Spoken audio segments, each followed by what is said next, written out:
Brought to you by Agilus Diagnostics. Health test की बात आती है तो मैं भरोसा करता हूँ India's largest diagnostics company Agilus diagnostics. खुद को टेस्ट करते रहो।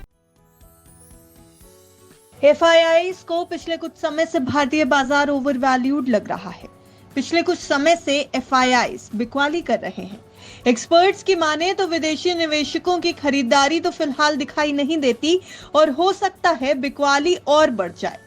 पिछले महीने यानी अक्टूबर की बात की जाए तो संस्थागत खरीदारी और बिकवाली का रिकॉर्ड बन गया।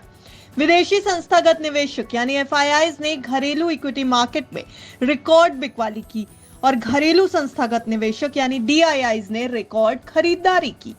अक्टूबर में ऐसा कोई दिन नहीं रहा जिस दिन एफआईआईज ने खरीदारी से अधिक बिकवाली न की हो, तो दूसरी तरफ डीआईआईज ने हर दिन बिकवाली से ज्यादा खरीदारी की है। हालांकि कुछ शेयर ऐसे भी रहे जिनमें दोनों का रुझान एक जैसा रहा और उनमें से एक स्टॉक है आईडीएफसी फर्स्ट बैंक का।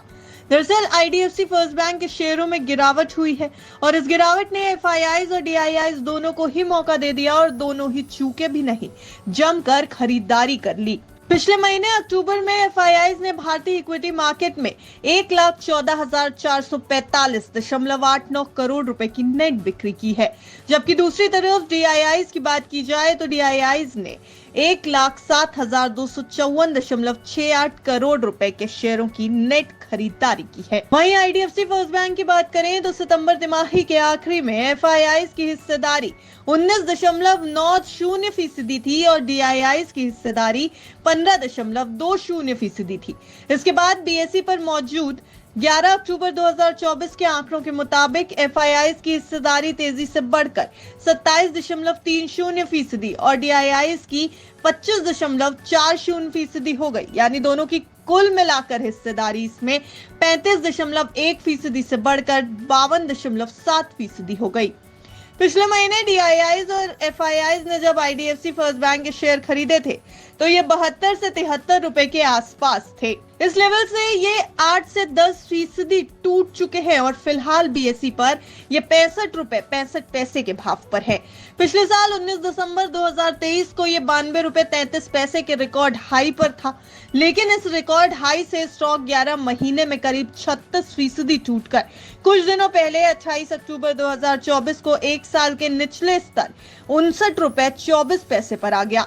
हालांकि निचले स्तर से जमकर खरीदारी भी हुई है और ये करीब 11% रिकवर हो गया, लेकिन अब भी रिकॉर्ड हाई से ये 19% नीचे है। अब ये भी जान लीजिए कि आईडीएफसी फर्स्ट बैंक को लेकर के ब्रोकरेजेस का क्या रुझान है। इंड मनी पर मौजूद डिटेल्स के मुताबिक आईडीएफसी फर्स्ट बैंक को 18 एनालिस्ट कवर कर रहे हैं। इन्होंने जो टारगेट प्राइस फिक्स किया है उसमें सबसे ज्यादा टारगेट 95 रुपए और सबसे कम टारगेट 58 रुपए है। हाईएस्ट टारगेट मौजूदा लेवल से करीब 45% अपसाइड का है। आईडीएफसी फर्स्ट बैंक के दूसरी तिमाही के नतीजों की भी थोड़ी बात कर ली जाए तो बैंक के शुद्ध मुनाफे में सितंबर तिमाही के दौरान 73.3% की बड़ी गिरावट आई है। बैंक ने 26 अक्टूबर को मौजूदा वित्त वर्ष की दूसरी तिमाही के नतीजे जारी किए और बताया कि सितंबर तिमाही में उसका शुद्ध मुनाफा 73.3% घटकर 200.7 करोड़ रुपए रहा है, जो एक साल पहले इसी तिमाही में 751.3 करोड़ रुपए था। यह आंकड़ा ब्रोकरेज के अनुमानों से भी कम है। बैंक ने बताया कि सितंबर तिमाही में उसका कस्टमर डिपॉजिट ग्रोथ 32% बढ़कर 2,18,026 करोड़ रुपए रहा। इसमें रिटेल डिपॉजिट 37% की दर से बढ़ा और 1,75,300 करोड़ रुपए पर पहुंच गया, जबकि कासा डिपॉजिट 37.5% बढ़कर 1,09,292 करोड़ रुपए पर पहुंचा है।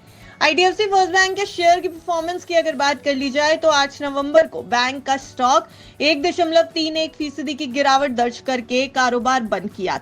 बीते एक हफ्ते में स्टॉक में लगभग 2% की गिरावट आई है।